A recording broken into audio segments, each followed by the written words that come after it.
खेड तालुक्यातील आंबडस ग्रामपंचायतीत ग्रामसभेनंतर झालेल्या वादाचे रूपांतर हाणामारीत झाल्याची घटना समोर आली आहे। या प्रकरणी 8 जणांविरोधात खेड पोलीस ठाण्यात गुन्हा दाखल करण्यात आला आहे। पोलिसांनी दिलेल्या माहितीनुसार 5 जून रोजी ग्रामसभा सुरू असताना काही ग्रामस्थ बाहेर पडत असताना वाद निर्माण झाला। यावेळी अमोल अशोक खेडेकर आणि संतोष विठ्ठल करंजकर यांना स्टीलच्या रॉडने तसेच हातापायांनी मारहाण करण्यात आल्याचा आरोप आहे। या घटनेत अमोल खेडेकर गंभीर जखमी झाले। त्यांना सोडवण्यासाठी आलेल्या अनिल खेडेकर, अदिती खेडेकर आणि अशोक खेडेकर यांना देखील शिवीगाळ, धक्काबुक्की आणि मारहाण करण्यात आल्याची तक्रार करण्यात आली आहे। या प्रकरणी 8 जणांविरोधात गुन्हा दाखल करण्यात आला असून खेड पोलीस पुढील तपास करत आहेत। नमस्कार, मी अदिती अनिल खेडेकर, राहणार आंबडस गळवाडी। मी स्वतः एक ग्रामपंचायत सदस्य आहे।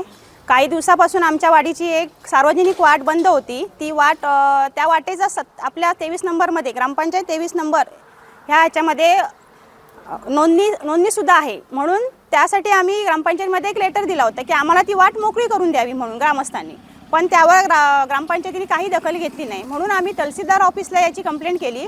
मग तहसीलदार इथून आपल्याला ग्रामपंचायतीमध्ये लेटर आलं की तुम्ही ती वाटण्याची पाहणी करा आणि त्यांना वाट मोकळी करून द्या।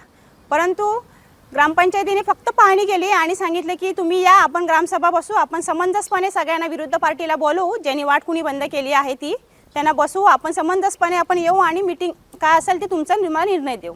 मीटिंगमध्ये असा निर्णय झाला, आम्हाला आज ठरल्याप्रमाणे आम्ही आज तिथे गेलो होतो। त्याप्रमाणे त्यांनी सांगितलं की बाबा तुमची वाट काय आम्ही मोकळी करून देत नाही, का करून देत नाहीत हे काय आम्हाला सांगितले नाही, तुम्ही पुढे जाऊ शकता असं आम्हाला त्यांनी सरळ सरळ सांगितलं। मीटिंग संपताच आम्ही सगळे बाहेर पडत होतो।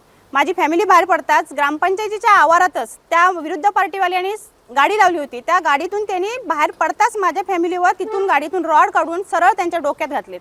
अक्षरशः रक्तबंबाळ केले। माझ्या धीरांना 2 धीर आहेत, त्यांना माझ्या स्वतःला मला धक्काबुक्की गेली। हे म्हणजे ह्या सर्वांनी ठरवून केलं होतं का आम्हाला ग्रामपंचायतीमध्ये बोलवायची आणि मारायची होती? हे असं त्यांचं ठरवून झालं होतं का?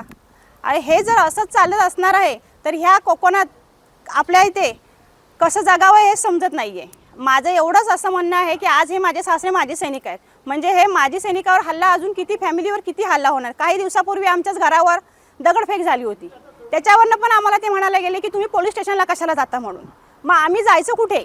जर आमच्या गावातले सदस्य वगैरे जर आम्हाला हे करत नसतील तर आम्ही पोलीस स्टेशनला जाणार ना।